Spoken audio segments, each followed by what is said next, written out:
Today on Captain Castle's Laboratory, we're going to be doing an unboxing. This is the AirBrite Universal Wireless Lighting System. Some of you out there may have already seen this and know what it is. Some of you may have not. I do know people that have this that love it and swear by it. I also know people that have this that don't care for it much at all. So today we're going to look at it, test it, try a few different things, see what we can do. This was sent to me. I did not pay for it. It is not sponsored. This was a prize that I won. You can buy these online. I'll link where you can get them below. But let's take a look inside. So I haven't opened it other than take it out of the cardboard box that it came in. So first we'll remove the plastic bag. And then we'll slide it out of its sleeve.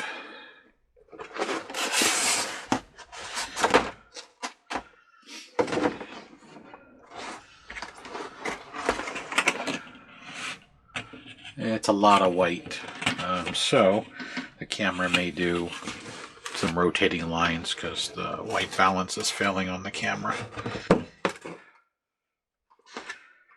So how this works is similar to your wireless cell phone charger, the one that you don't charge with a wire. You stick it on a pad or a disc or a plate or whatever, and that's how it pretty much works.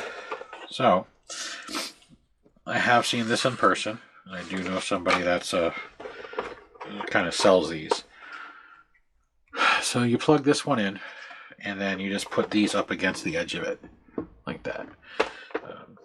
There is a total of 3, if I remember right. Yep, 3. Main one, and then 2 auxiliaries that you can place up against the edge to transmit the wireless electricity. So it comes with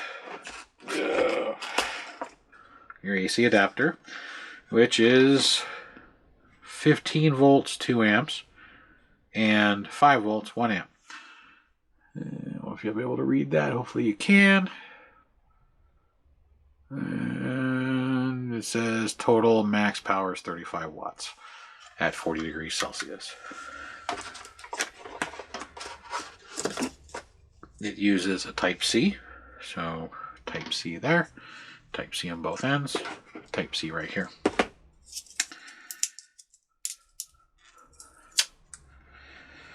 Of course, the cardboard sleeve that's glued on to keep it intact is the glue tore, but the cardboard didn't.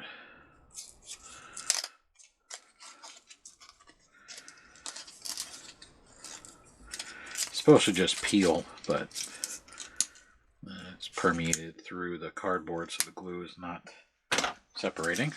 So there we go.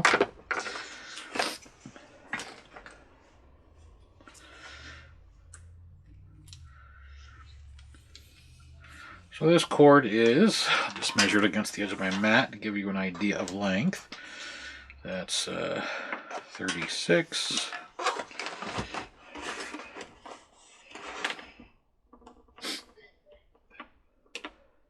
So 60 inches, 5 feet from end to end.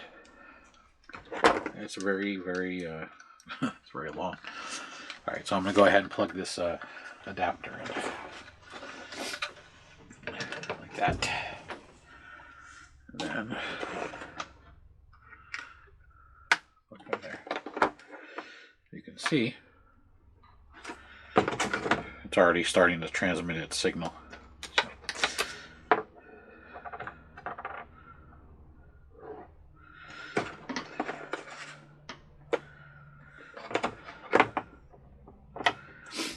Yeah, I don't know why it's strobing, but we got power. But that's why they come with these nifty little instructions. Oh, excuse me. 1 active mat, 2 passive mats. Step 1, unpack your mat, plug in the lights. So here's one of the layouts it shows you. You can put them in a straight line, side by side, different designs. But I don't know why it's pulsating like that.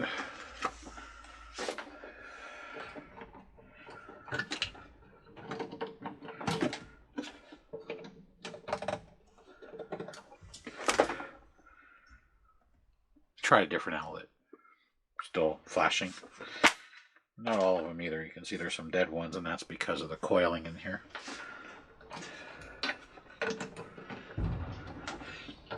Plug it back into the original outlet. Oh, I know why. It's reacting with the mats below it. That's my bad. So that's what it's supposed to do. But the people that complain about it is like that. So if I put it here, we light up. Put it there, it doesn't. There.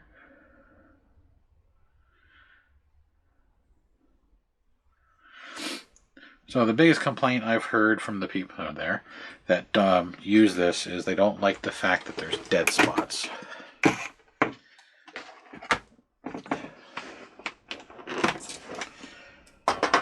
So now we have two mats. There we go. And let's get out some of these big double lights here.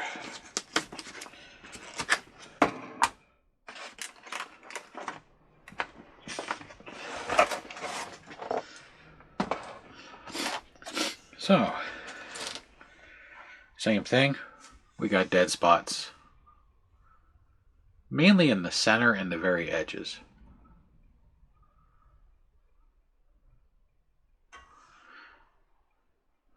Right there.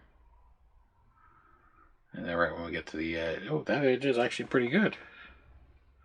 That edge isn't. So I'm right on the edge of the mat. I'm not, sticking it off the edge like that, where it is actually conducting, surprisingly. But how this works is you can put this under your foam. You can see there's a distance before you lose light. Or you can see try and see how high I'm lifting it. I'm doing it at angles. You can see I'm not just pretending like I'm lifting it, but we are up to the first knuckle. If I go to that one, it's off. So I'll move it around just to make sure. Oh, we got a little light right there. So they're in here, from what I'm assuming, if it's like a wireless cell phone charger, it's a coil. Grab a pan, and do I have a piece of paper? That's not quite paper, but it's close enough. So, speaker magnet. Inside this mat, I'm assuming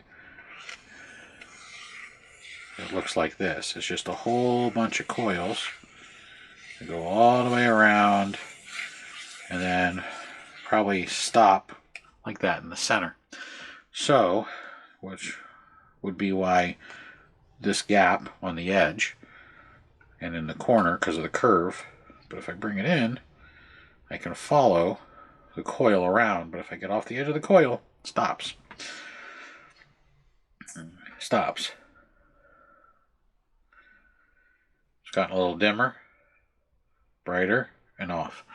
So there might be some individual coils, meaning instead of it's always like this, they might have a where they loop the wire a few times in the center to try and reduce the dead zones. I don't know. I've never seen the inside of one of these mats. I can only assume, based on how the wireless plates and pucks work for your cell phones.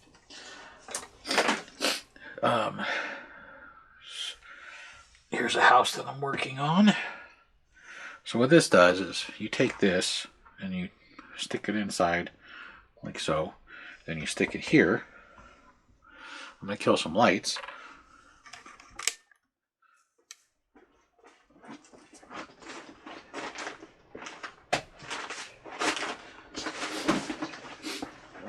And last light.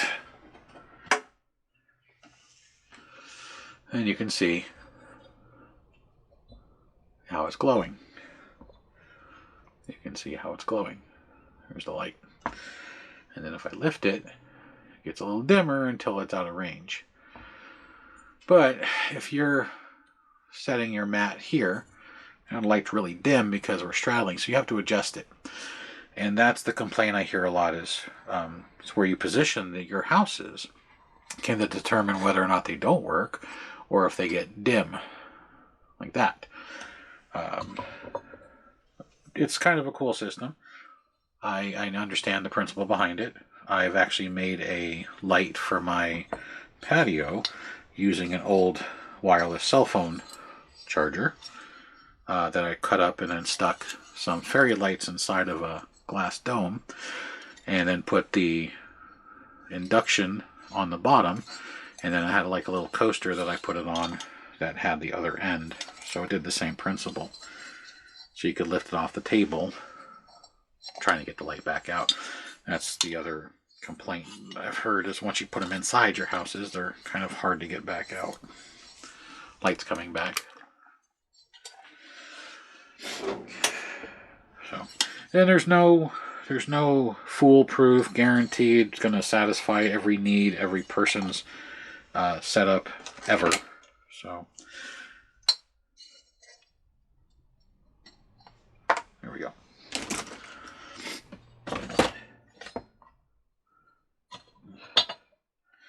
That'll be a future video. So you can see this is inducing this one, which allows me at this height to, you can see where the lights start to go out. So you could put foam on top of this and then have it go through the foam. So it's the hollow box, you can see. So according to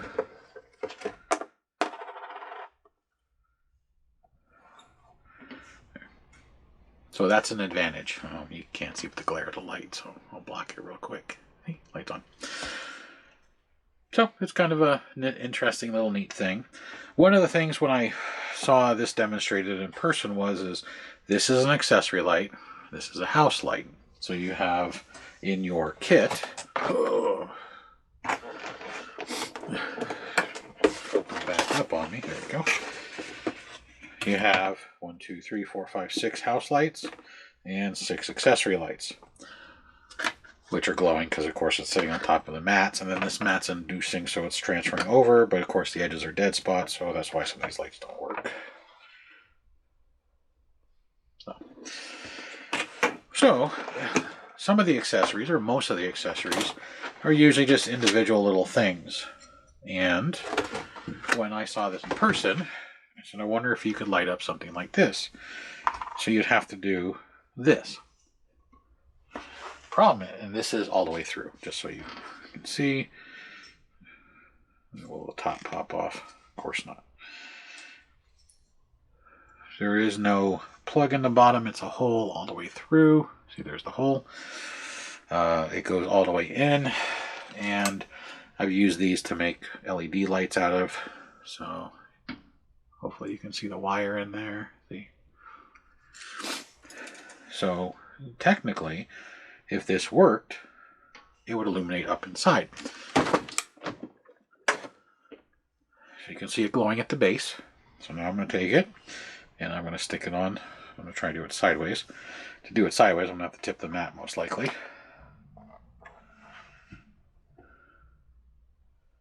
It's on. You can just see it barely a really light glow. And a few people have mentioned to me it'd be kind of neat to try and make these illuminate things like this, where you have a light that has a light inside, or doesn't in this case have a light inside. So I thought, well, fiber optics. I was going to take some fiber optics, shove it inside here, and stick it on this light, but then I realized I have this, which is fiber optics. So, and how fiber optics work is the light illuminates into the strands, and then bam, there you go.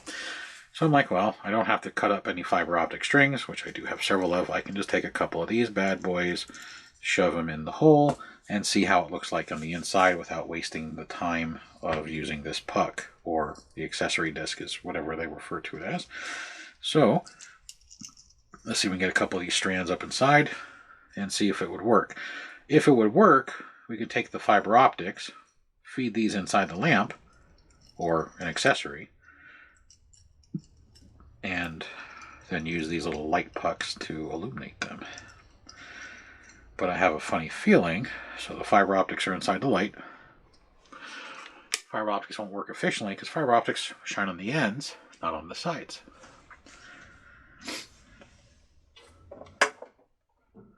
So the fiber optics are inside the light. You can see them moving in there if you look. There they are. So it's no good. So fiber optics as a accessory option, probably not going to work the best. Let's move that towards brighter. So another option would be to put a reflective coating on the inside of this. Light's coming back again for the third or fourth time. I know these tops pop off. I just don't know why this one doesn't. Because I bought these before. They do glue this one for once.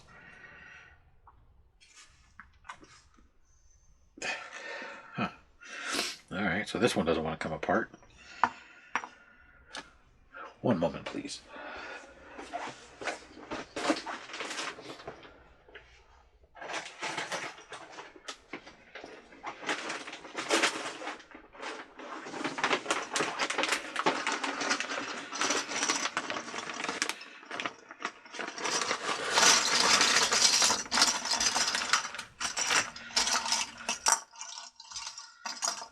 There we go. So here's one the top popped off. So you can maybe put something reflective on the inside of this cap where you have some light shining down. But again, I don't think these are going to be bright enough. Let's see if we can get a center over the camera.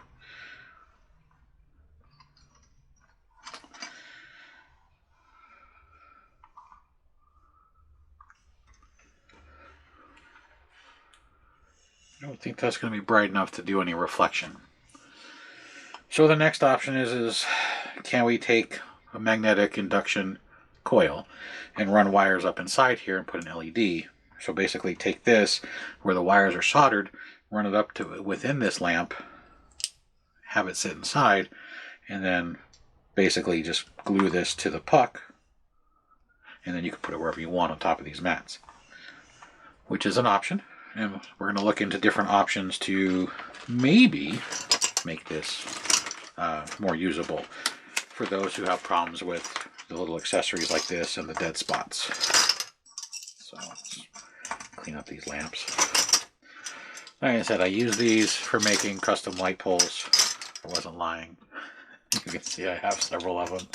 And if you're looking for something like this where they're hollow all the way through and they come apart generally, these came from Temu. They're like $2 for 10. And they're village size appropriate. Most of the accessory lamps are about the same height. Probably because they're all made in China, so it's probably just a generic mold. It just doesn't have all the, wreaths or custom adornments or little mounds of dirt, stone, snow around them like you do in the village pieces.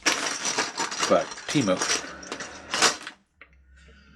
So I think they're like $2. When I bought those, I bought 5 packages. I think it cost me like $11. So about $2.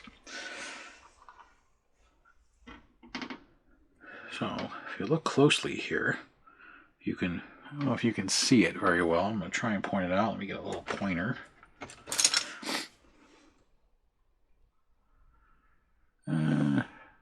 Might be able to see. I'm trying to get the light to hit it just right.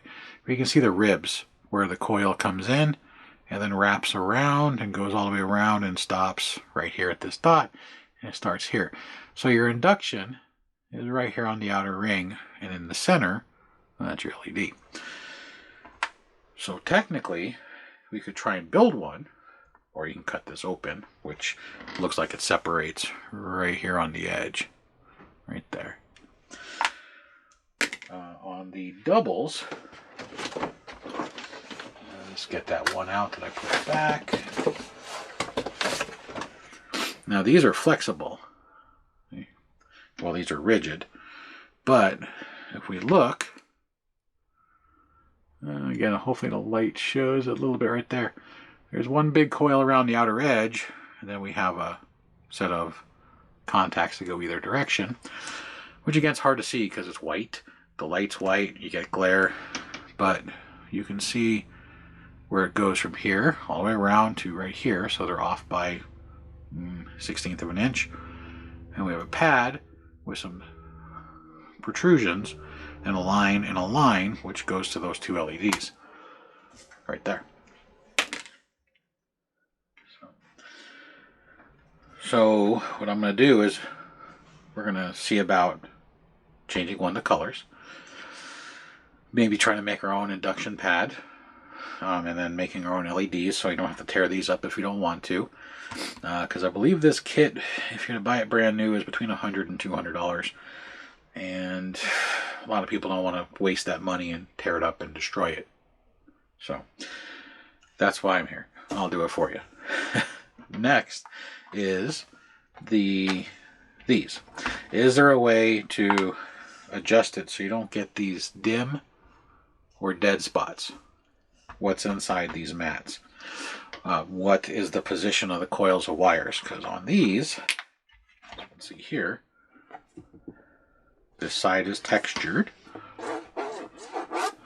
this side is smooth. Well, it's got a light texture, but you can see it's a lot smoother than that side. This side's more like little octagons, and this side is more like the texture of leather or vinyl. I mean, it works this way too, but you still have the dead spots and the dim spots, and then the bright spots, and then the no spot, just like that. So, and these are somewhat flexible. They're not a lot. They're really rigid, but if you had a rolling mound or hill, really shallow, as you can see. So this mat is 19 inches long. So I'm going from the 10 to the 29. So 19 inches long. So that's probably about it. So you get about a 2-inch deflection. So now it's about just over 28 inches long at the curve. You probably don't want to go too much, because if you stretch the wires inside, you could snap one of the coils, and then of course they won't work.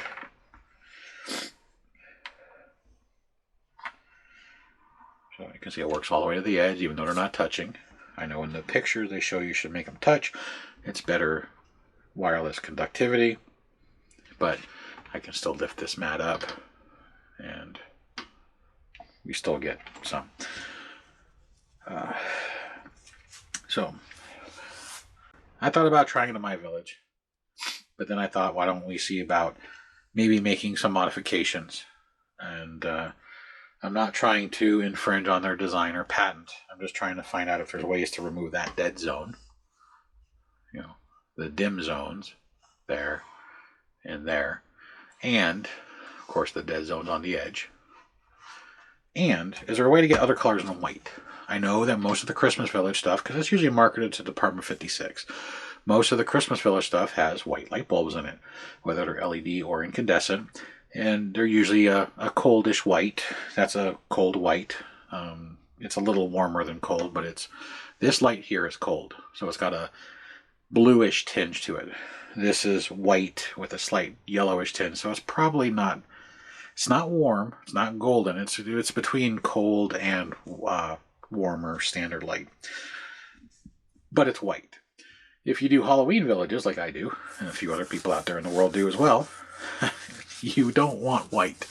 Generally, white lights are not common in Halloween villages. They're too bright. You know, you think of spooky, you think of purples and greens and oranges and reds and things of that nature. Christmas, you think of greens and reds and white, because the white makes the house glow. Your Christmas house is going to have a white interior light, whether it be warm or cold, and you're going to have your nice colorful lights on the outside, generally red, green, sometimes blue, maybe some orange, but you understand what I'm saying. Your Halloween houses, which some do come with white lights, don't get me wrong, a lot of Limax Halloween lit houses come with white light bulb.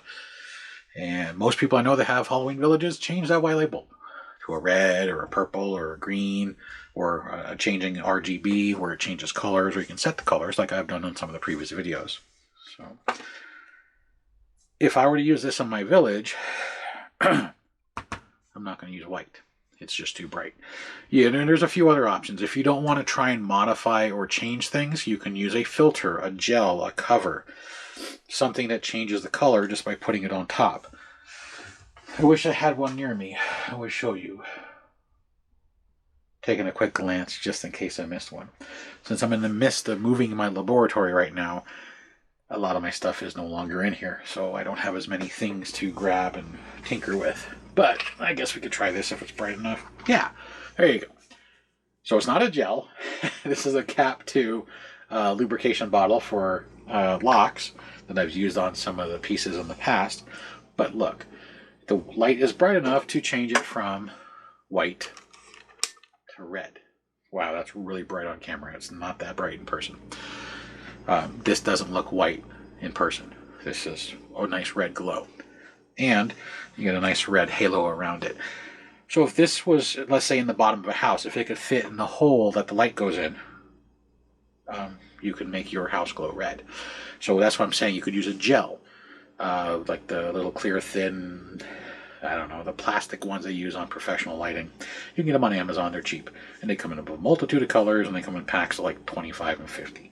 Or you can be industrious and just grab something lying around the house, like a cap to a graphite lock lube container, and then you get yourself your red light. So, light's coming back. So here we go. Click and click. I don't think I have anything else to try different thicknesses of material or colors, but it at least gives you the idea. If you want a blue, buy a Dasani bottle. Take the blue cap, stick it on top, it'll shine through. You want a smaller red cap, Coca-Cola, 2-liter bottle or 20-ounce bottle. Sprite, green. You can literally just take random things, put them over the top of the light, you get a glow. I mean, even that, of course you're reading the text while it's going through, that changes the color palette to kind of a tan. On the camera it looks white, but in my eye it's tannish color.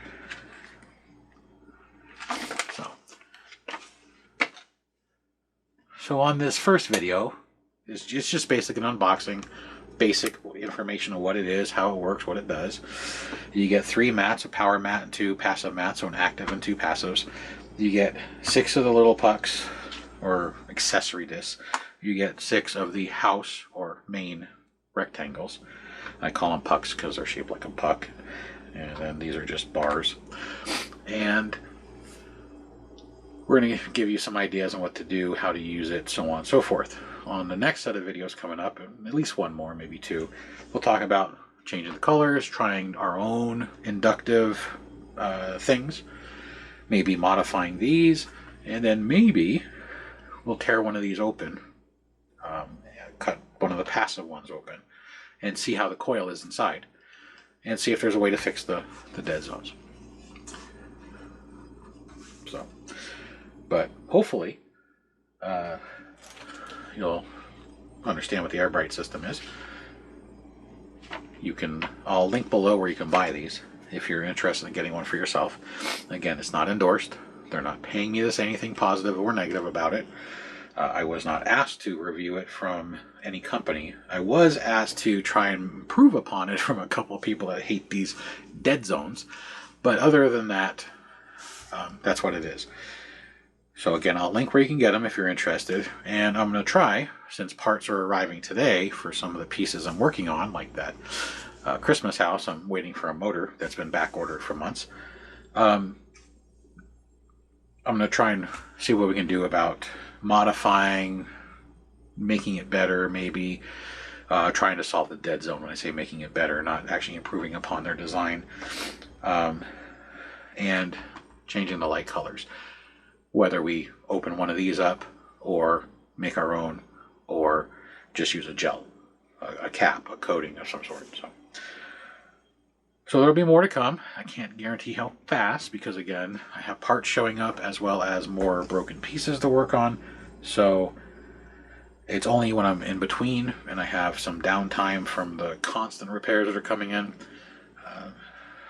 Right now, a lot of the motors, especially the synchronous motors, which In case you're wondering what a synchronous motor is, this would be a synchronous motor.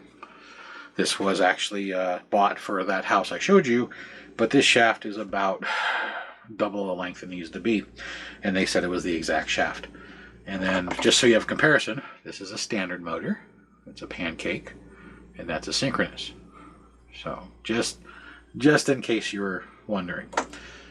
And then this is a standard motor, which isn't a pancake, it's a cylinder style. So, and we might even try something else. Maybe, we don't know what the power is on this, as far as LED is light at low power. We won't be able to drive a motor like this. This is a 12 volt AC motor, and LEDs are DC. Inductions are DC. Maybe we can make a DC motor turn, a small one, not a big one. Don't misunderstand me. I'm not going to be able to power something like this. That's going to take just too many amps to make this turn. But maybe we can power a small one. So if we have a little accessory that runs on 1.5 volts, which is a AA or AAA battery, or even a watch battery, like this, maybe we can power it off of these pads. So again, we're going to explore some options on this Airbright system. So stay tuned. I can't guarantee what the next one's going to be about this, but it will be in the future, of course. So, till the next video, thanks for watching. Hopefully, if you have or thinking about getting this, you understand how it works, that there are limitations to it. There are spots where you won't be able to put your house, usually right here in the middle. So there's like a section here and a section here, somewhere in this area. And you see it gets dim, and then it gets bright again. So,